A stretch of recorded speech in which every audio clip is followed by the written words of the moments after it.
4 বছর আগে এই শহরে একটা নতুন জিনিস শুরু হয়েছিল, ইনলাইন স্কেটিং। আর এই হেলিপ্যাডটা শুধু একটা জায়গা না, এটা একটা শুরু ছিল।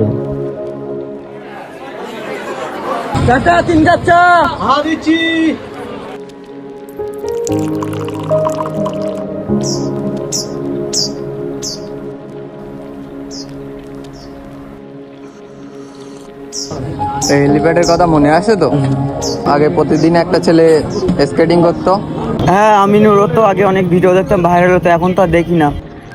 সময়টা সবার জন্য একরকম থাকে না, এখন হয়তো ছেড়ে দিয়েছে স্কেটিং। এই 4 বছরে অনেক কিছু বদলে গেছে, কিন্তু আমার ভেতরের আগুন এখন একই আছে।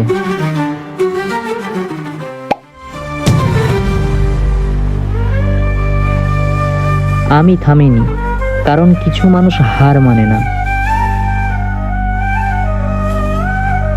এটা শুধু আমার গল্প না, এটা বসিরহাটের গল্প।